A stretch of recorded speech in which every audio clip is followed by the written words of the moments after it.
ಅಂತರಂಗಸನ್ನಿಹಿತ ಬಹಿರಂಗ ನಿಶ್ಚಿಂತವೋಯ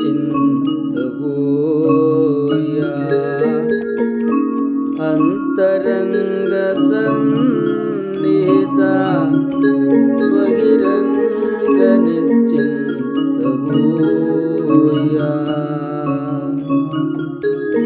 ತನು ತನ್ನ ಸುಖ ಮನ ಪರಮ ಸುಖವೋಯ ಇದು ಕಾರಣ ಕಾಯ ಮಾಯವೋಯ ಗುಹೇಶ್ವರ ನಿರಾಳವೋಯ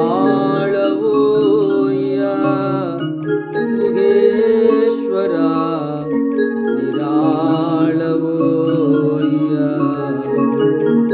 ಅಲ್ಲಮ ಪ್ರಭುದೇವರ ವಚನ. ಈ ವಚನದಲ್ಲಿ ಅಲ್ಲಮ ಪ್ರಭುದೇವರು ದೇಹ, ಮನಸ್ಸು, ಇಂದ್ರಿಯ ಇವುಗಳ ಗುಣ ಸ್ವಭಾವ ಮತ್ತು ಇವುಗಳನ್ನು ಪಡೆದುಕೊಂಡಿರ್ತಕ್ಕಂತಹ ಜೀವಾತ್ಮ ಈ ದೇಹ, ಇಂದ್ರಿಯ, ಮನಸ್ಸುಗಳಿಗೆ ಸಿಕ್ಕಿಕೊಂಡು ಅವನು ಅವುಗಳಿಗೆ ವಶನಾದಾಗ ಅವನಿಗೆ ಜನನ ಮರಣ, ದೇಹ, ಇಂದ್ರಿಯ, ಮನಸ್ಸುಗಳನ್ನು ಗೆದ್ದಾಗ ಅವನು ಅವುಗಳಿಂದ ಬಿಡುಗಡೆ. ಈ ವಿಚಾರವನ್ನ ಅಲ್ಲಮ ಪ್ರಭುದೇವರು ಈ ವಚನದಲ್ಲಿ ವಿವರಿಸಿದ್ದಾರೆ. ವಚನಕ್ಕೆ ಹೋಗೋಣ. ಅಂತರಂಗ ಸನ್ನಿಹಿತ ಬಹಿರಂಗ ನಿಶ್ಚಿಂತವೋಯ.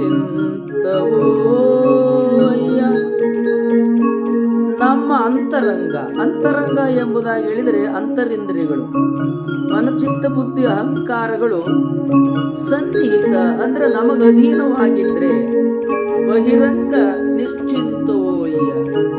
ಮನಚಿತ್ತ ಬುದ್ಧಿ ಅಹಂಕಾರಗಳು ಜೀವಾತ್ಮನ ವಶದಲ್ಲಿ ಇದ್ರೆ ನಮ್ಮ ಬಹಿರಂಗ ಜೀವನ ಶಾಂತವಾಗಿ ಇರ್ತದೆ, ಚಿಂತೆ ಇಲ್ಲದ ರೀತಿಯಲ್ಲಿ ಇರ್ತದೆ.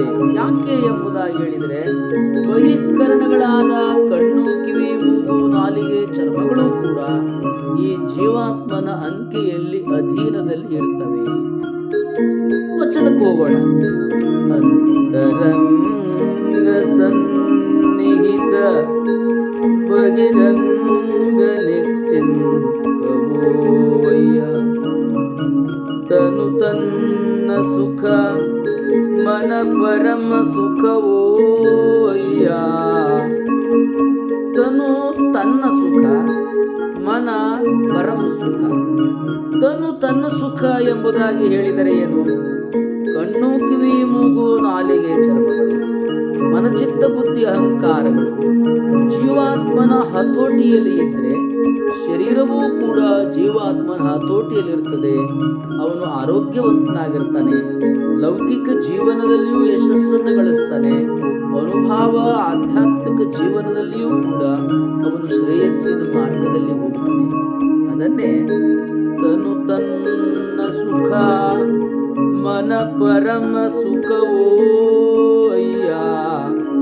ಅದಿಲ್ಲದೆ ತನು ತನ್ನ ಸುಖ, ಈ ಶರೀರವೋ ನನಗೆ ಇಂದ್ರಿಯಾದಿ ಭೋಗದ ಸುಖಗಳು ಬೇಕು ಎಂಬುದಾಗಿ ಹೊರಟು ಬಿಟ್ರೆ,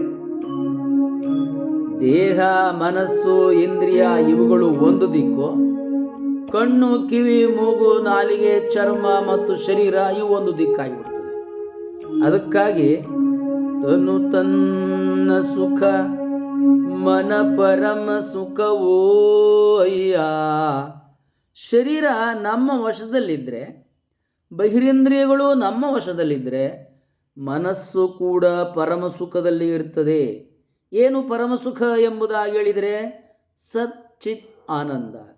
ನಾವು ಆನಂದದೊಳಗೆ, ಅಪಾರವಾದ ಭಕ್ತಿ ಜ್ಞಾನ ಅನುಭವ ಮಾರ್ಗದೊಳಗೆ ನಾವು ಆನಂದದಲ್ಲಿ ಇರ್ತೇವೆ. ಅದನ್ನೇ ಅಲ್ಲಮ ಪ್ರಭುದೇವರು ವಚನದಲ್ಲಿ ಹೇಳ್ತಾ ಇದ್ದಾರೆ, ಮನ ಪರಮ ಸುಖವೋ ಅಯ್ಯ. ಅದಲ್ಲದೆ ಇದು ಕಾರಣ ಕಾಯಮಯವೋ ಅಯ್ಯ.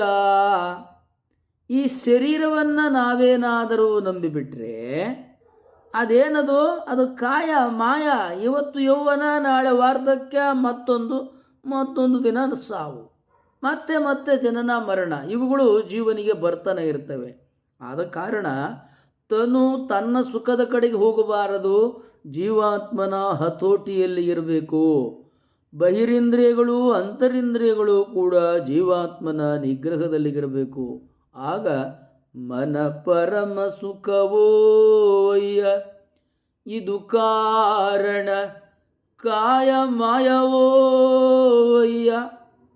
ಈ ದೇಹ ಏನಿದೆಯಲ್ಲ ಇದು ಮಾಯ. ಏನಂಗಂದರೆ ಮಾಯ ಎಂಬುದಾಗಿ ಹೇಳಿದರೆ, ಈಗ ಅದು ಮಗುವಾಗಿ ಹುಟ್ಟುತ್ತೆ, ಶಿಶುವಾಗಿ ಬೆಳೆಯುತ್ತೆ, ಬಾಲಕನಾಗಿ ಬರ್ತಾನೆ, ತಾರುಣ್ಯಕ್ಕೆ ಬರ್ತಾನೆ, ಯೌವನಕ್ಕೆ ಬರ್ತಾನೆ, ಗೃಹಸ್ಥನಾಗ್ತಾನೆ.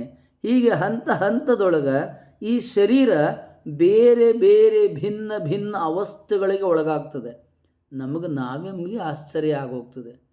ಅಲ್ಲ, ನಾನು ಹುಡುಗನಾಗಿದ್ದೆ, ಮುದುಕನಾಗಿ ಬಿಟ್ನಲ್ಲ, ಓಹೋ, ನಾನು ಎಷ್ಟು ಆನಂದ ಸುಖ ಸಂತೋಷದಲ್ಲಿ ಕುಣಿತಿದ್ದೆ, ಈಗ ಶರೀರಕ್ಕೆ ಬೇರೆ ಅವಸ್ಥೆ ಬಂದುಬಿಟ್ಟಿದೆಯಲ್ಲ. ಹೀಗೆ ಇದು ಶರೀರ ಪಡೆದುಕೊಳ್ಳುವ ಅವಸ್ಥೆಗಳು. ಆದ ಕಾರಣ ಈ ಕಾಯವನ್ನು ನಾವು ನಂಬಬಾರದು.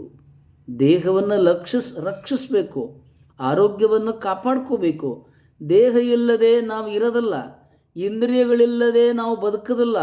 ದೇಹ, ಇಂದ್ರಿಯ, ಮನ, ಚಿತ್ತ, ಬುದ್ಧಿ, ಅಹಂಕಾರ ಅಂದರೆ ವ್ಯಕ್ತಿತ್ವ, ನಾನು ಎನ್ನುವ ಪ್ರಜ್ಞೆ, ಇವೆಲ್ಲ ಇದ್ದಾಗಲೇ ಜೀವಾತ್ಮನು ಇಲ್ಲಿ ಶರೀರವನ್ನು ಧರಿಸಿ ಇಹಲೋಕದಲ್ಲಿ ಇರ್ತಾನೆ. ಇವುಗಳು ನಮ್ಮ ಅಧೀನದಲ್ಲಿ ಇಲ್ಲದೆ ಹೋದರೆ, ಇವುಗಳು ಆರೋಗ್ಯವಂತವಾಗಿಲ್ಲದೆ ಹೋದರೆ ನಮ್ಮ ಲೌಕಿಕ ಜೀವನವೂ ಚೆನ್ನಾಗಿರೋದಲ್ಲ, ಅಲೌಕಿಕ ಜೀವನ ಅಂತೂ ನಡೆಯೋದೇ ಇಲ್ಲ. ಅದಕ್ಕೆ ಅಲ್ಲಮಪ್ಪರವರು ಹೇಳ್ತಾರೆ, ಇದು ಕಾರಣ ಕಾಯ ಮಾಯವೋಯ್ಯ ಗುಹೇಶ್ವರ ನಿರಾಳವೋಯ್ಯ. ಯಾರು ಈ ದೇಹ ಇಂತಹ ಎಲ್ಲ ಅವಸ್ಥೆಗಳಿಗೆ ಒಳಗಾಗ್ತದೆ ಎನ್ನುವ ಎಚ್ಚರವನ್ನು ಪಡೆದುಕೊಂಡಿರ್ತಾನೆ, ಅವನು ನಿರಾಳದಲ್ಲಿ ಜೀವನವನ್ನು ಮಾಡ್ತಾರೆ. ಹೌದು, ನನ್ನ ಶರೀರ ಇಂತಹ ಎಲ್ಲ ಅವಸ್ಥೆಗಳಿಗೆ ಒಳಗಾಗ್ತದೆ, ಇದು ವಾಸ್ತವ, ಇದು ಲೋಕಸತ್ಯ ಎನ್ನುವುದನ್ನು ತಿಳಿದ ಮೇಲೆ ಅವನು ಜೀವನದಲ್ಲಿ ನಿರಾಳನಾಗ್ತಾನೆ. ಅಂದ್ರೇನು?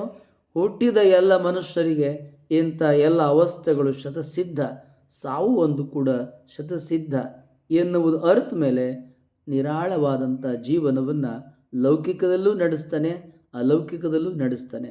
ಹೀಗೆ ಅಲ್ಲಮ ಪ್ರಭುದೇವರು ಈ ಶರೀರ, ಮನಸ್ಸು, ಇಂದ್ರಿಯ, ಬಹಿರಿಂದ್ರಿಯ, ಅಂತರಿಂದ್ರಿಯ, ಭಕ್ತಿ, ಜ್ಞಾನ, ಅನುಭವ ವಿಚಾರಗಳನ್ನು ಈ ವಚನದಲ್ಲಿ ಅಭಿವ್ಯಕ್ತಿ ಮಾಡಿದ್ದಾರೆ. ಬಹಳ ಸುಂದರವಾದ ವಚನ, ಶ್ರೇಷ್ಠ ವಚನ.